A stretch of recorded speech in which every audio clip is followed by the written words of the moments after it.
आज आपण differential equation मधील नेक्स्ट पॉइंट म्हणजेच फॉर्मेशन ऑफ डिफरन्शियल इक्वेशन सुरू करतोय. स्टार्टिंगला आपण त्याचं मिनिंग बघूया. What is the meaning of the formation of differential equation. आपल्याला जनरल म्हणजे एखाद्या रिलेशनवरून दिलेलं गिव्हन रिलेशन असेल त्याच्यावरून आपल्याला डिफरन्शियल इक्वेशन फॉर्म करायचं आहे. मग ते कशा प्रकारे फॉर्म करायचं ते बघणार आहोत आपण. आता ते एक एक्झाम्पल कन्सिडर करूया. त्या एक्झाम्पलवरून आपण ह्या पॉइंटचं मिनिंग काय आहे ते बघूयात. तर बघा, for example y² equal to 4ax हे एक एक्झाम्पल आहे. ठीक आहे.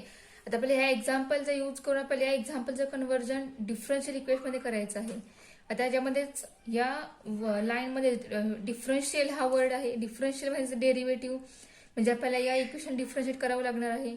डिफरन्शिएट केल्यानंतर याच्यामध्ये जो आर्बिट्ररी कॉन्स्टंट असणार आहे तो आपल्याला या ठिकाणी इलिमिनेट करायचा आहे. ज्यावेळेला तो इलिमिनेट होईल आणि तो इलिमिनेट झाल्यानंतर जे इक्वेशन त्या ठिकाणी प्रेझेंट असणार आहे ते असणार आहे डिफरन्शियल इक्वेशन. ठीक आहे. तर बघा, आपण डिफरन्शिएट करूयात. Differentiate with respect to X. तुम्हाला डेरिव्हेटिव्ह चॅप्टर झालेलं आहे, त्यामुळे तुम्हाला कोणत्याही रिलेशनला कोणत्याही इक्वेशनला डिफरन्शिएट करता येईल. डेरिव्हेटिव्ह काय येईल याची, तर 2y into dy by dx is equal to 4a constant into derivative of x is 1. म्हणजे आपल्याला काय मिळालं, 2y into dy by dx is equal to 4a मिळाला. बरोबर. म्हणजे ही कम्प्लीट ही व्हॅल्यू झाली 4a ची. मग आता आपण दिलेल्या एक्झाम्पलला फर्स्ट इक्वेशन कन्सिडर करूया. आता इक्वेशन 1 मध्ये या 4a ची जी व्हॅल्यू आहे ही त्यामध्ये पुट करूयात.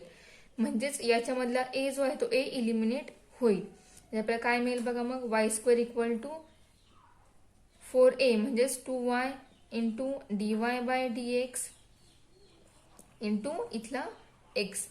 सिन्स फ्रॉम इक्वेशन 1 आपल्याला कशावरून मिळालं हे, तर इक्वेशन 1 वरून मिळालेलं आहे. म्हणजे आपल्याला इक्वेशन काय मिळालं बघा, 2y² equal to 2xy into dy by dx that is y² minus 2xy into dy by dx is the required differential equation. ठीक आहे. आता याच्यामध्ये एकच आर्बिट्ररी कॉन्स्टंट होता. आता आर्बिट्ररी कॉन्स्टंट कोणते कोणते असतात, तर a असेल, b असेल, कॅपिटलमध्ये ab असेल किंवा c असेल, C1 C2 या फॉर्म मध्ये असतील आर्बिट्ररी कॉन्स्टंट. आणि आपले या ठिकाणी व्हेरिएबल कोणते आहेत, तर x आणि y हे दोन व्हेरिएबल आहेत. तुम्हाला डेरिव्हेटिव्ह झालेला आहे, इंटिग्रेशन झालं, त्यामुळे तुम्हाला समजलं असेल की व्हेरिएबल कोणते आहेत. आणि व्हेरिएबल आपल्याला लगेच एक्झाम्पल बघितले की समजतं. आता या चॅप्टरमध्ये मोस्टली व्हेरिएबल्स हे एक्स आणि वाय हेच वापरलेले आहेत. जर वेगळं कोणतं असेल व्हेरिएबल वापरलेलं तर त्यावेळेला तुम्हाला मी ते सांगेन. ठीक आहे. म्हणजे याच्यामध्ये एकच कॉन्स्टंट होता, त्यामुळे याला एकदा डिफरन्शिएट केलं आपण की आपल्याला आपला जो कॉन्स्टंट होता तो एलिमेंट झाला आणि आपल्याला हे डिफरन्शियल इक्वेशन मिळालं. पण आता असं काही नाहीये की आपल्या एक्झाम्पलमध्ये एकच कॉन्स्टंट प्रेझेंट असेल. आता आपण एक सेकंड एक्झाम्पल बघूयात. हे फर्स्ट एक्झाम्पल होतं. Second example, y equal to a into e raise to 3x plus b into e raise to minus 3. ह्याच्यामध्ये दोन कॉन्स्टंट आहेत. अजून एक एक्झाम्पल बघूया. Third example, y equal to c1 plus c2x into e raise to x. याच्यामध्ये दोन constant आहेत. ठीक आहे. आता आपल्या या एक्झाम्पलमध्ये दोनपेक्षा जास्त कॉन्स्टंट नाहीयेत. असलेले एक्झाम्पल आपल्या ह्या एक्सरसाइजमध्ये नाहीये किंवा तुमच्या बुकमध्ये सुद्धा नाहीये. त्यामुळे दोन आर्बिट्ररी कॉन्स्टंट प्रेझेंट असलेलीच एक्झाम्पल आहे. त्यामुळे त्या टाईपचं तुम्ही एक्झाम्पल करा. ठीक आहे. आता एक कॉन्स्टंट असताना आपण एकदा डिफरन्शिएट केलं, पण जर दोन असतील कॉन्स्टंट तर काय करायचं, तर बघा मी तुम्हाला सांगते. ज्या वेळेला एक असेल कॉन्स्टंट त्यावेळेला त्या इक्वेशनला त्या रिलेशनला फक्त एकदाच डिफरन्शिएट करायचं. ठीक आहे. आणि जर त्या इक्वेशनमध्ये दोन आर्बिट्ररी कॉन्स्टंट असतील तर त्या इक्वेशनला 2 टाइम डिफरन्शिएट करायचं आणि त्याच वेळेस तो जो कॉन्स्टंट ए आहे तो त्यामधून इलिमिनेट होणार आहे. ठीक आहे. म्हणजे आपल्याला डिफरन्शियल इक्वेशन फाइंड करण्यासाठी काय करावं लागेल, तर स्टार्टिंगला दिलेल्या इक्वेशनमध्ये किती कॉन्स्टंट आहेत हे बघावं लागेल आणि त्यानंतर त्यामधून तो कॉन्स्टंट इलिमिनेट करावा लागेल. ठीक आहे. त्यानंतर जे आपल्याला इक्वेशन मिळेल कॉन्स्टंट इलिमिनेट झाल्यानंतर ते असणार आहे आपलं डिफरन्शियल इक्वेशन. ठीक आहे. तुम्हाला मिनिंग समजलं असेल. आता आपण याच्यावरची जी एक्झाम्पल्स आहेत, म्हणजे ऍक्च्युअल आपण डिफरन्शिएट करायचं कसं, एक्झाम्पल सॉल्व्ह करायची कशी, ते आपण पॉईंट बघूयात. म्हणजे आपला जो एक्सरसाइज आहे 6.2 तो आपण बघूयात. त्यामध्ये असे भरपूर एक्झाम्पल आहे की ज्यामध्ये 2 कॉन्स्टंट आहेत, एक कॉन्स्टंट असेल, वेगवेगळ्या टाईपमध्ये एक्झाम्पल्स आहेत. आपण त्याचा प्रत्येक टाईपचे एक एक्झाम्पल घेणार आहोत.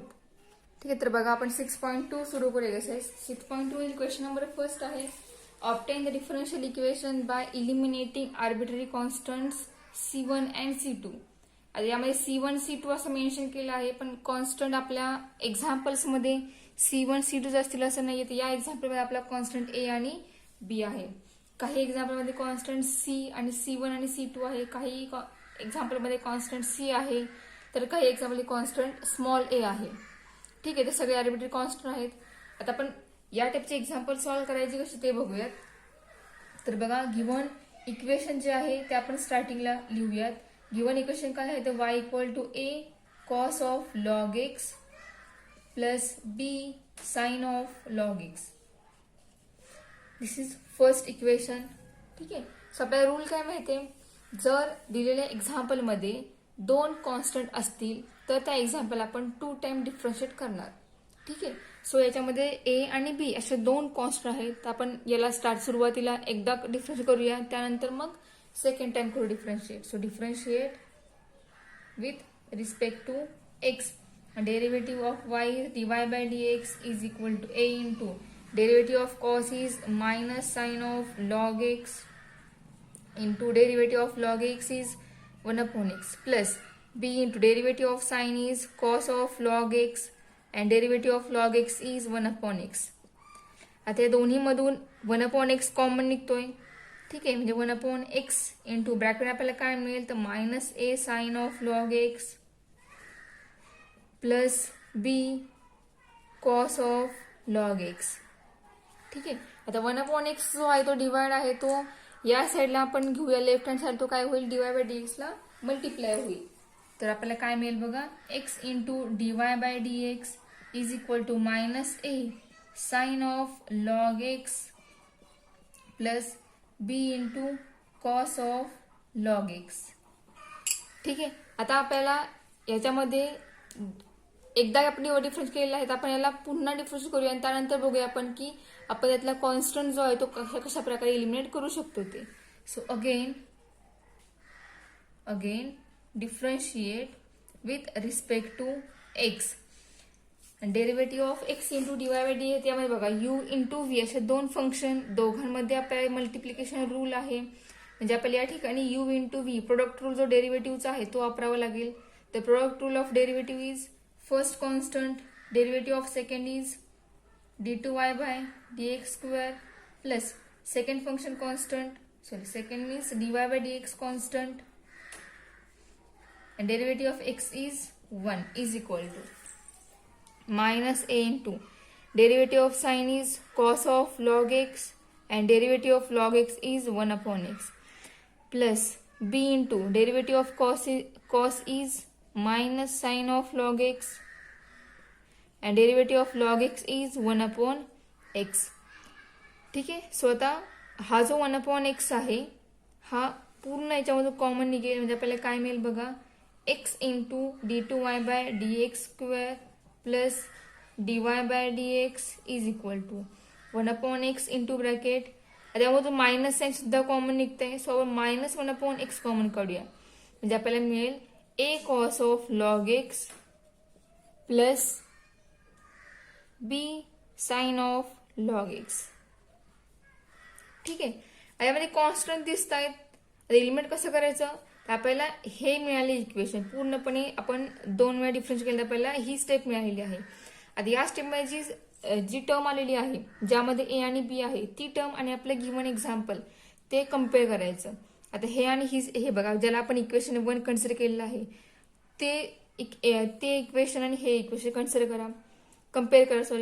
तर दोन्ही टर्म काय सेम आहेत, म्हणजे आपण याच्याबद्दल y वापरू शकतो. म्हणजे आपल्याला काय मिळेल बघा, differential equation x into d2y upon dx square plus dy upon dx is equal to minus 1 upon x into याची व्हॅल्यू आहे y. ठीक आहे. आता 1/x जो आहे तो काय होईल, x या साईडला मल्टिप्लाय होईल. मल्टिप्लाय झाल्यानंतर आपल्याला काय मिळेल, तर काय मिळेल बघा, आपण ते लिहूयात. बघा x डिवाइड होता म्हणजेच x मल्टिप्लाय होईल x into x d2y/dx square plus dy/dx is equal to minus y. x multiply होईल आपल्याला काय मिळेल, x square into d2y/dx square plus x into dy/dx is equal to minus. Minus y जो आहे तो left hand साईडला घेऊया आपण, तो काय होईल मायनसचा पॉझिटिव्ह होईल and equal to this is required differential equation. ठीक आहे. आता या टाईपचे आपण अजून एक्झाम्पल बघूयात. फोर्थ एक्झाम्पल बघा. फोर्थ एक्झाम्पल आहे y square equal to x plus C bracket cube. आता यामध्ये कॉन्स्टंट एकच आहे आणि तो कॉन्स्टंट म्हणजे कोणता आहे, तर सी आहे. ठीक आहे. तर आपण डिफरन्शिएट करूया. स्टार्टिंगला आपण गिवन एक्झाम्पल जे आहे ते लिहूया. सो गिवन काय आहे, y square equal to x plus C bracket cube. This is first equation. Differentiate that first equation with respect to x and we get derivative of y square is 2y into dy by dx is equal to power चा rule 3 into x plus c bracket raised to 2 into derivative of x plus c is 1, derivative of c is 0. त्यामुळे या ब्रॅकेटची derivative आली 1. ठीक आहे. So आता आपण 3 जो आहे तो 3 या साईडला घेऊया, म्हणजे काय होईल, किंवा 3 आपण इथेच ठेवूया. 2y into dy by dx is आपल्याला काय मिळाले, x plus C bracket square मिळाले. तर आपण काय करूयात, तर या दोन्हीचा काय करूया, दोन्हीचा क्यूब करूयात. ठीक आहे. तो taking cube on both side काय मिळेल आपल्याला, 3 into x plus C bracket square bracket raise to 3 is equal to 2 into y into D Y by D x whole bracket cube. ठीक आहे. आता क्यूब केल्यानंतर आपल्याला काय मिळेल, 3 cube 27 x plus C bracket square आणि ब्रॅकेट क्यूब म्हणजे हे होणार bracket raise to 6. Okay. 2 cube 8 Y cube into D Y by D x bracket cube.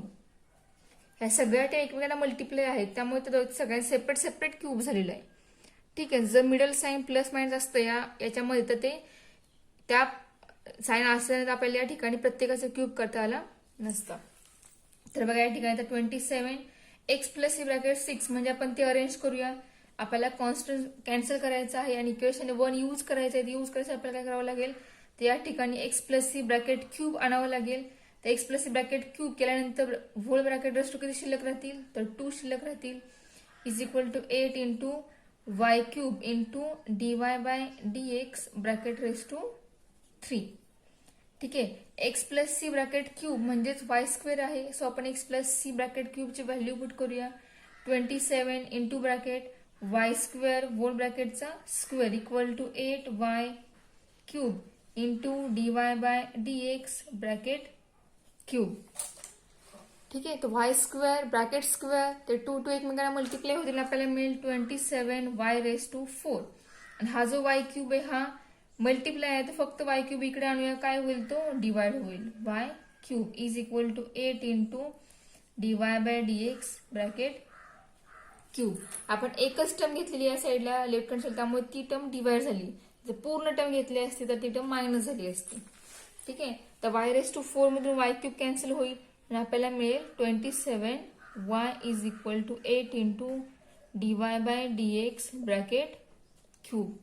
म्हणजे आपल्याला डिफरन्शियल इक्वेशन काय मिळालं, तर बघा 8 into D Y by D x bracket cube minus 27 y equal to 0. This is required differential equation. ठीक आहे. आता या स्टेपला आपण अजून एक एक्झाम्पल बघूयात. 5th एक्झाम्पल आहे हे. Y equal to A into E raise to 5x plus B into E raise to minus 5x. आता ई रेस टू जी पॉवर जी ती पॉवर सेम आहे. पॉवर सेम असल्यामुळे आपल्याला हे एक्झाम्पल सॉल्व्ह करायला सोपं जाईल. पण जर ई ची पॉवर सेम नसेल, जे एक्सपोनेन्शियल टर्म जास्त एक्सपोनेन्शियल टर्मची पॉवर वेगवेगळी असेल तर मला ते एक्झाम्पल आपल्याला सॉल्व्ह करायचं थोडंसं वेगळं डिफिकल्ट जाण्यापेक्षा थोडंसं जी मेथड वेगळी आहे ती आपण बघणारच आहोत. त्याआधी आपण हे एक्झाम्पल सॉल्व्ह करूयात. तर बघा याला आपण फर्स्ट इक्वेशन मानूयात. Given differentiate that equation with respect to x and derivative is dy by dx is equal to a into derivative of e raised to x is e raised to x into e raised to 5x derivative 5 plus b into derivative of e raised to 5x minus 5x is e raised to minus 5x into derivative of minus 5x is minus 5. ठीक आहे. दोन्ही मधून 5 common निघतात. 5 common काढूया. So 5 into bracket a into e raised to 5x minus b into e raised to minus 5x. ठीक आहे. आता यामध्ये आर्बिट्ररी कॉन्स्टंट 2 आहे म्हणजे आपण याला 2 टाइम डिफरन्शिएट करणार आणि त्यानंतरच आपल्याला सोल्युशन मिळणार आहे. So again differentiate with respect to x and derivative is d2y by dx square is equal to 5 into bracket derivative of e raised to 5x is e raised to 5x into derivative of 5x is 5 minus b derivative of e raised to minus 5x is e raised to minus 5x into derivative of minus 5x is minus 5. दोन्ही मधून 5 common निघतोय म्हणजे 5 into 5 होईल into bracket a into आता यामध्ये बघा e raise to 5x होईल. हे मायनस आणि या मायनसला मल्टिप्लाय होईल तर मिडल साइन प्लस येईल b into e raise to minus 5x. ठीक आहे. हा आपल्याला d2y अपॉन dx स्क्वेअर. आता हे इक्वेशन आणि हे इक्वेशन ज्याला आपण 1 म्हणलेलं ते दोन्ही ऑब्झर्व करायची आणि कम्पेअर करायची. कम्पेअर करून आपल्याला काय समजणार आहे समजते तर ही जी आहे ही वायची व्हॅल्यू आहे म्हणजे आपण याच्याबद्दल वाय पुट करू शकतो. पुट केलं आपल्याला आन्सर काय मिळेल d2y upon dx square equal to 5 into 5 25 into y. Therefore our differential equation is d2y by dx square minus 25y is equal to 0. This is the required differential equation. आता या स्टेपचं example आहे last example आहे question number first मधील ते बघू. Example थोडंसं वेगळं आहे तर एक्झाम्पल मध्ये थोडासा चेंज असल्यामुळे सोल्युशन मध्ये बदल काय होतोय किंवा मेथड मध्ये काय बदल होते तो बघूया. आता इथे पॉवर सेम होत्या मग आपल्याला सॉल्व्ह करायला एक्झाम्पल सोपं झालेलं आहे म्हणजे सोपं गेलं आपल्याला आन्सर पण लगेच आलेला आहे. पण जर ई ची पॉवर जर वेगळी वेगळी असेल तर येणारा आन्सर किंवा त्या एक्झाम्पल सोल्युशन फाइंड करायचं कसं ते बघूया. तर बघा लास्ट एक्झाम्पल आहे. Example is y equal to c1 e raise to 2x plus c2 e raise to 5x. बघा एक्झाम्पल काय आहे y equal to c1 e raise to 2x plus c2 e raise to 5x. ठीक आहे. हे 8 नंबरचं example आहे. Last नाही example ह्याच्यानंतर अजून 2 एक्झाम्पल आहे तुमच्या क्वेश्चन नंबर 1 मध्ये. तर बघा आपण आता यामध्ये बघा ई ची पॉवर जी आहे ती दोघांची वेगळी वेगळी आहे. सेम आहे का तर नाही. एकाची पॉवर 2 आहे आणि एकाची पॉवर 5 आहे. ठीक आहे. आता कॉन्स्टंट 2 आहेत म्हणजे आपल्याला याला 2 टाइम डिफरन्शिएट करावंच लागणार आहे. सो बघा आता आपण गिव्हन जे इक्वेशन आहे त्या इक्वेशनला आपण फर्स्ट इक्वेशन कन्सिडर करूयात. डिफरन्शिएट करूयात त्यानंतर जे मिळेल त्याला सेकंड इक्वेशन कन्सिडर करूयात. तर बघा differentiate with respect to x and derivative is dy by dx is equal to c1 e raised to 2x into 2 plus c2 e raised to 5x into 5. This is second equation. ठीक आहे. आपण हे थोडं व्यवस्थित लिहूयात. 2c1 e raised to 2x plus 5c2 e raised to 5x. This is second equation. ठीक आहे. Constant 2 आहेत म्हणजे आपल्याला अजूनही डिफरन्स करावं लागणार आहे. So again differentiate with respect to x and derivative is d2y by dx square is equal to 2c1 into e raised to 2x into 2 plus 5c2 into E raise to 5x into 5. 2 आणि 2 5 5 या दोघांचं multiplication होऊन आपल्याला काय मिळेल 4c1 e raise to 2x plus 25c2 e raise to 5x. हे मिळेल आपल्याला d2y by dx square. This is equation 3. आता आपल्याला जी इक्वेशन मिळाली आहे ती तिन्ही इक्वेशन ऑब्झर्व करायची. फर्स्ट सेकंड थर्ड तिन्ही इक्वेशन मध्ये c1 E raise to 2x आणि c2 E raise to 5x दोन्ही टर्म कॉमन आहेत. फक्त दोघांना मल्टिप्लाय काहीतरी कॉन्स्टंट टर्म आहे ती मात्र वेगळी आहे. म्हणजे दिलेले इक्वेशन ते c1 E raise to 2x आणि c2 E raise to 2x मध्ये कन्सिस्टंट आहेत. ठीक आहे. तुम्हाला कन्सिस्टन्सीचं मिनिंग झालेलं आहे 11वी मध्ये. ठीक आहे. मग त्या पॉईंटनुसार याचा डिटर्मिनंट जो आहे त्या ज्या कंडिशननुसार जर डिटर्मिनंट ह्याचा येणार आहे ह्याचा डिटर्मिनंट येणारा जो आहे तो काय असणार आहे व्हॅल्यू 0 असणार आहे. ठीक आहे. मग स्टेट लाईन आपल्याला तो पॉईंट झालेला आहे. तुम्हाला हवे तुम्ही परत रिमाइंड करण्यासाठी तुम्ही स्टेट लाईन चॅप्टर 11वीचा जो आहे तो बघू शकता. त्यामुळे तुम्हाला हा पॉईंट आहे त्यात तुम्हाला दिलेलं आहे मिनिंग कन्सिस्टन्सीचं. ठीक आहे. जी इक्वेशन कन्सिस्टन्स असतील त्याच्या डिटर्मिनंटची व्हॅल्यू ही 0 असते. ठीक आहे. म्हणजे आपलं दिलेलं इक्वेशन हे c1 E raise to 2x आणि c2 E raise to 5x मध्ये कन्सिस्टन्स आहेत. त्यामुळे याचा जो येणारा डिटर्मिनंट आहे आपण जो लिहिणार आहे डिटर्मिनंट तो काय असणार आहे ची व्हॅल्यू 0 असणार आहे. आपण त्या लाईन लिहिणार आहोत. तर बघा these 3 equations 1, 2 and 3 in c1 e raised to 2x and c2 e raised to 5x are consistent. ठीक है. So therefore determinant of their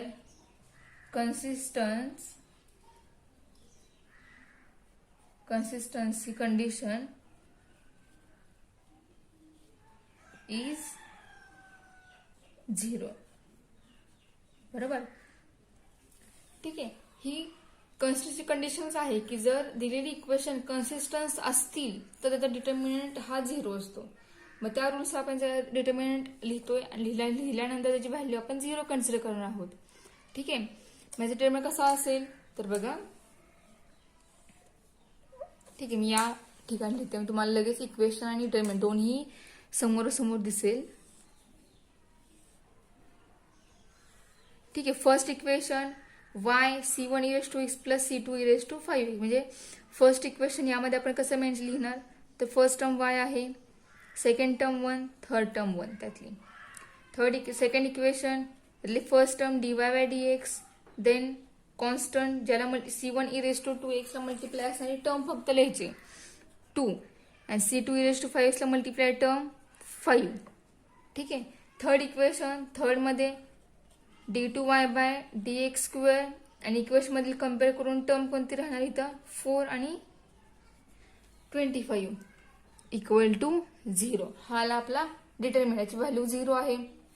आता हे सॉल्व्ह करून जे आपल्याला इक्वेशन मिळेल डिफरन्शियल इक्वेशन ते असणार आहे आपल्या एक्झाम्पलचं डिफरन्शियल इक्वेशन. आपण हे डिटर्मिनंट जो आहे तो सॉल्व्ह करूयात. डिटर्मिनंट सॉल्व्ह करायचा कसा हा तुम्हाला पॉईंट झालेला आहे. तर बघा पुन्हा तुम्हाला सांगते डिटर्मिनंट सॉल्व्ह करायचं कसं ते. तर बघा काय करणार आपण y into row and column constant ज्या रो आणि कॉलम मध्ये y होती रो आणि कॉलम कॉन्स्टंट राहतो कॅन्सल राहतो म्हणजे आणि ह्या चौघांचं क्रॉस मल्टिप्लिकेशन होते. मल्टिप्लिकेशन कोणत्या फॉर्म होतं स्टार्टिंगला ह्या दोघांचं मल्टिप्लिकेशन नंतर त्यातून मायनस ह्या दोघांचं मल्टिप्लिकेशन होतं. ठीक आहे.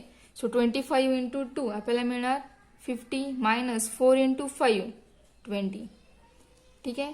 नंतर साइन मायनस येतं minus second term 1 into bracket तो 1 ज्या रो मध्ये आहे ती रो आणि नेक्स्ट तो कॉलम कॅन्सल म्हणजे हे दोघे आणि हे दोघे या दोघांचं मल्टिप्लिकेशन काय येईल तर 25 into dy by dx minus 5 into d2y by dx square. ठीक आहे. Then plus sign plus second last 1 into bracket row and column constant, row and column constant राहणार 4 into dy by dx minus 2 into d2y by dx square. ठीक आहे. आता तेच solve करूयात आणि आपलं जे डिफरन्शियल इक्वेशन आहे ते फाइंड आउट करूयात. तर आपल्याला आन्सर काय मिळेल बघा. y इंटू 50 मायनस 20 आपल्याला काय मिळेल 30y मायनस, आता मायनस साइन आत multiply minus 25 dy by dx minus minus plus 5 d2y by dx square plus 4 dy by dx minus 2 d2y by dx square. ठीक आहे. इक्वल टू 0 ठीक आहे. हे सॉल्व्ह करूयात. 30y as it is minus 25y plus 4 dy by d या दोघांचं subtraction होईल. Subtraction होऊन आपल्याला काय मिळेल तर 21 dy by dx 5 d2y by dx square minus 2 d2y by dx square ह्यांचं पण सबस्ट्रॅक्शन होईल. आपल्याला मिळेल plus 3 d2y by dx square equal to 0. म्हणजे आपल्याला कोणतं काय डिफरन्शियल इक्वेशन मिळालं तर ते आपण लिहूयात. 3 d2y by dx square minus 21 dy by dx plus 30y equal to 0. This is required differential equation. म्हणजे ज्या एक्झाम्पलमध्ये ई ची पॉवर वेगळी वेगळी असेल ते एक्झाम्पल आपण या मेथडनुसार सॉल्व्ह करणार. ठीक आहे. त्याचमधील नेक्स्ट एक्झाम्पल आहे क्वेश्चन नंबर 2 बघा येतीलच. From the differential equation of family of line having intercept A and B on the coordinate axis respectively. आपल्याला काय फाइंड करायचं आहे तर differential equation of family of line. Family of line त्याचा intercept जो A आणि बी आहे कोऑर्डिनेट ऍक्सिस वरती त्याचं आपल्याला डिफरन्शियल इक्वेशन फाइंड करायचं आहे.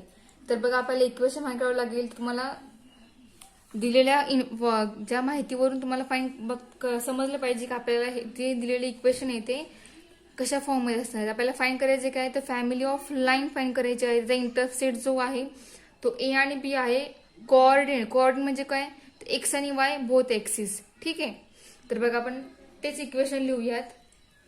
तर बघा the equation of line having x intercept आपण कन्सिडर करूयातला एक एक्स इंटरसेप्ट तो ए असेल आणि वाय इंटरसेप्ट तो बी असेल इज गिवन बाय. आपल्याला इक्वेशन कसं मिळेल तर ज्या वेळेला एक्स आणि वाय दोन्ही इंटरसेप्ट दिलेले असतात त्यावेळेला त्या टाईपचं इक्वेशन हे x upon a plus y upon b equal to 1 या फॉर्म मध्ये असते.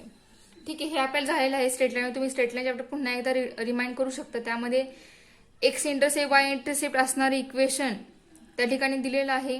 तर ते इक्वेशन या टाईपमध्ये असतं. तर यामध्ये बघा किती आर्बिट्ररी कॉन्स्टंट आपले आहेत तर ए आणि बी म्हणजे 2 आहेत. म्हणजेच where a and b are arbitrary constant. ठीक आहे.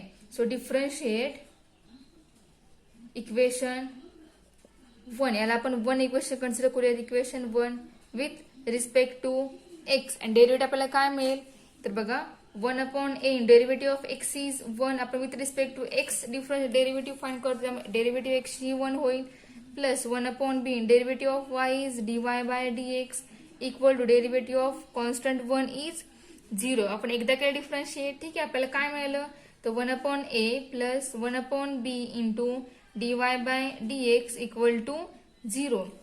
त्याच्यामध्ये कॉन्स्टंट 2 आहे तो आपण त्याला 2 वेळा डिफरन्शिएट करणार. So again differentiate with respect to x and derivative is 1 upon a constant derivative is 0 plus 1 upon b into dy by dx derivative of dy by dx is d2y by dx square is equal to 0. म्हणजे आपल्याला काय मिळालं